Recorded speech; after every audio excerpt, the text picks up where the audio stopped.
டிஎன்பிஎஸ்சிக்கு இயற்பியல் குரூப் 1ல் கேட்கப்பட்ட கொஸ்டின்ஸ் தான் நம்ம பார்த்துட்ருக்கோம். ப்ரீவியஸ் இயரில் அதாவது 1990s கேட்கப்பட்ட கொஸ்டின்ஸு. இதுக்கு முன்னாடி நம்ம நிறைய வீடியோஸ் போட்டிருக்கோம். நீங்கள் போய் பார்த்தீங்கன்னா உங்களுக்கு ரொம்ப யூஸ்ஃபுல்லாக இருக்கும். இன்றைக்கி 1996 இருந்து அதுக்கப்புறம் என்னென்ன இயர்ஸ் வருதோ அதெல்லாம் பார்க்கலாம். செயற்கைக்கோள்கள் பயன்படுவது, தொலைக்காட்சி அலை பரப்புதல், கனிம கண்டுபிடிப்பு, விண்வெளி ஆராய்ச்சி. ஏ, பி மற்றும் சி எல்லாம் அப்படின்னு கொடுத்துருக்காங்க. செயற்கைக்கோள்கள் எங்கெங்கே பயன்படுதுன்னா இது எல்லாத்துலேயுமே பயன்படுது. தொலைக்காட்சி அலை பரப்புதல், கனிம கண்டுபிடிப்பு, விண்வெளி ஆராய்ச்சி. ஸோ ஆன்சர் டி தான் சரி. ஒளி அதிவேகமாக செல்லக்கூடிய பொருள் அது எப்படி இருக்குன்னா வெற்றிடம், காற்று, தண்ணீர், எஃகு. சி தான் சரி, எஃகு. ஒரு மனிதர் முகம் பார்க்கும் கண்ணாடி ஒன்றில் தன் முழு உருவத்தை பார்க்க கண்ணாடியின் குறைந்த அளவு நீளம் அவர் உயரத்துடன் ஒப்பிடும்போது எப்படி இருக்கணும்னு கேட்குறாங்க. சமமாக இருக்க வேண்டும், சற்று அதிகமாக இருக்க வேண்டும், பாதி அளவு இருக்க வேண்டும், கால் பங்கு இருக்க வேண்டும். ஆன்சர் சமமாக இருக்க வேண்டும். ஏதான் சரி. அடுத்து இதுவும் 96 கொஸ்டின்ஸ் தான். முதலாவது பட்டியலை ரெண்டாவது பட்டியலோடு பொருத்தி சரியான விடையை குறியீடுகளிலிருந்து தேர்ந்தெடுக்கவும். ஆக்சுவலி பொறுத்துக கேட்டிருக்காங்க. ஸோ ஃபஸ்ட்டு என்னென்னா பட்டியல் 1 போர், ஐன்ஸ்டீன், சாட்விக், டி ஃப்ராக்லி.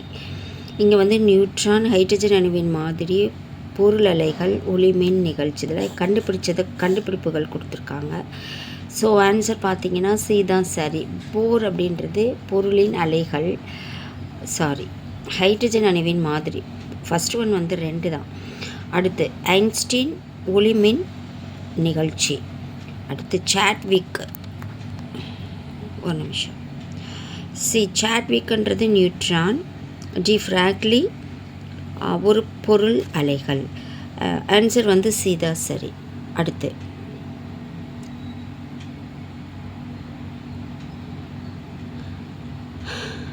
நீங்கள் முகம் பார்க்கும் கண்ணாடியை நோக்கி நடக்கும் வேகம் ஒரு வினாடிக்கு 10 சென்டிமீட்டர் என்றால் எவ்வளவு வேகத்தில் பிம்பம் உங்களை நோக்கி வரும் அப்படின்னா 10 சென்டிமீட்டர் பர் வினாடி வேகத்தில்.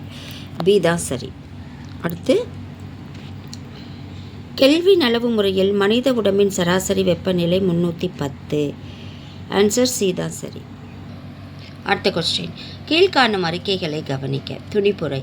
போலியோ மற்றும் நச்சுக்கோளாறு நோய்களை முழுமையாக நீக்க சுடுநீர் விரைவுபடுத்தும். காரணம், அது போலியோ அம்மைப்பாலை வெப்பமண்டல பகுதியின் வெப்பத்திலிருந்து காப்பாற்றி அதனை குளிர்ச்சியாக வைத்திருக்க உதவுகிறது.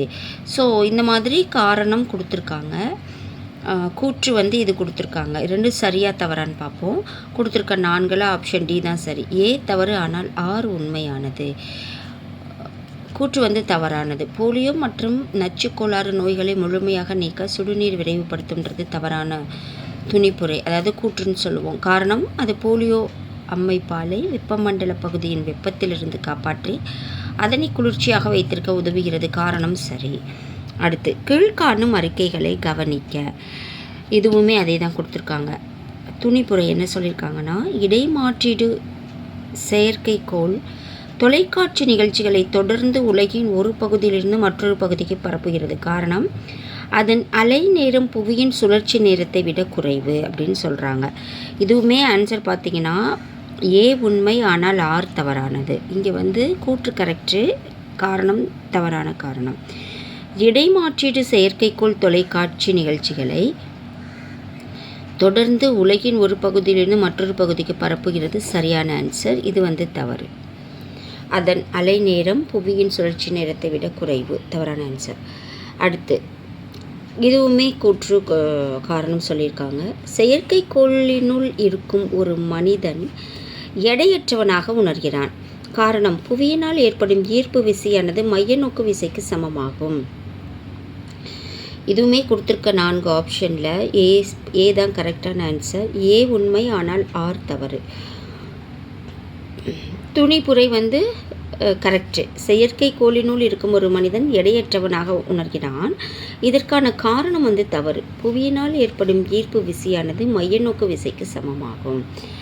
ஸோ அந்த வீடியோ கண்டிப்பாக உங்களுக்கு ரொம்ப யூஸ்ஃபுல்லாக இருக்கும். உங்கள் ஃப்ரெண்ட்ஸ்க்கு தேவைன்னா நீங்கள் ஷேர் பண்ணுங்கள். இதனோட கண்டினியூஷன்ஸ் நம்ம அடுத்த வீடியோவில் பார்க்கலாம். நன்றி.